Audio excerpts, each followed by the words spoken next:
It's our first family dog. We waited until Michael, my youngest, was almost 10, because the boys have been asking every year since they were born for a dog, and we just couldn't do it. We thought we don't have time, we have babies. So we finally got Newt, and we got him when he was a little puppy, so he was like 8 weeks old.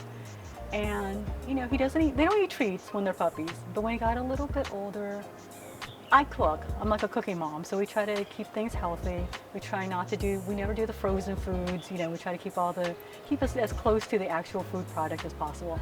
So it was kind of natural. We did the same for Newt. Didn't do the dog food just because we didn't know, enough about what he needs, like nutritionally and all that. But the treats are easy.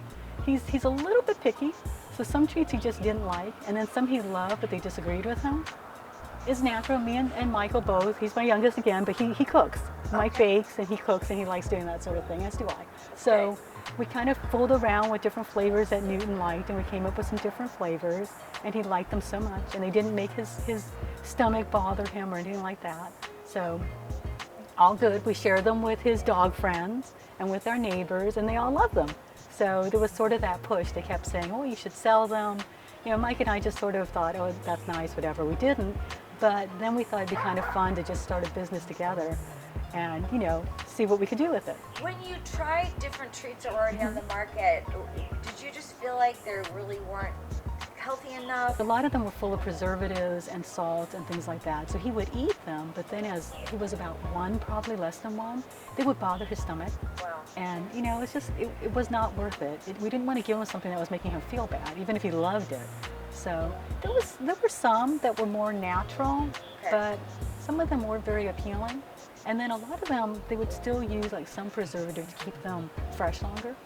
And so we didn't want to do any of that. So that's what we've done. We've used ingredients that we think are good. They're like all human grade. And then if he seems to like one more, we're going to do it that way.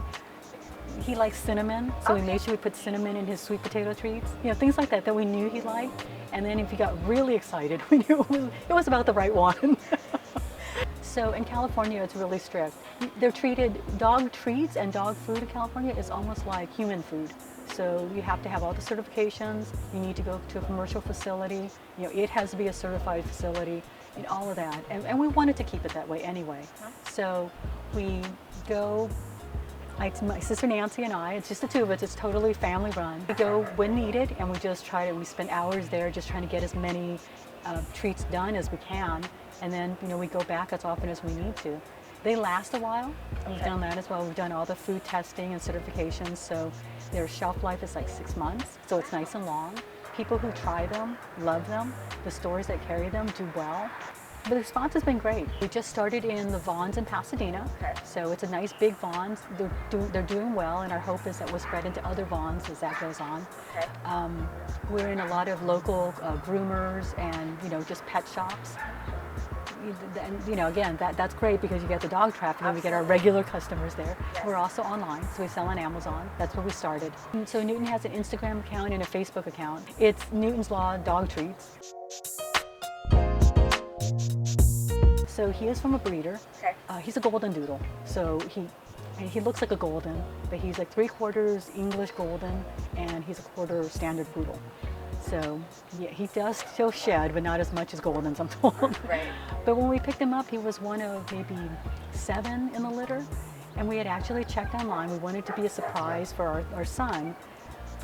And I knew from looking online that I wanted Newton, but I wanted my son to choose.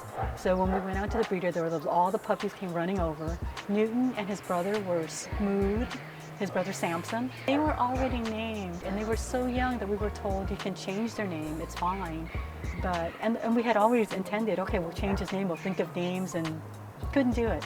She told us, the breeder said she had named him Newton because he was the smart one of the pack. So it was hard to change that. They're all running around, jumping on my boys, trying to get their attention, but Newton goes under them and he keeps untying like his shoelaces. So after that, it was clear that Mike wanted that one. When he was younger, he did the puppy trainings, we socialized. We used to take him to the dog parks, like probably at least twice a week. The problem is that he got older, and he's a really big dog, and he's a big male dog. So as he got older, he wasn't doing as well at the dog parks. He loves all the dogs. He would chase after them, but a lot of the male dogs there would not like him, and they would start getting aggressive. So we stopped taking him there. He still sees all his friends around the neighborhood. So funny, he knows where every one of them lives. So he chooses who he wants to see when. He tries to see my sister's dogs as often as we can. He considers all the dogs just his best friends. I mean, honestly, I joke, but he's like our therapy dog. It gets stressful, but he's like always there, and he always knows when you're feeling bad. So it's perfect. He sees us all differently because we're all part of the pack, but I'm clearly his mother, and he sees everyone in a different role. I think he thinks of my youngest son as another dog because they roll around together. He's been the perfect dog.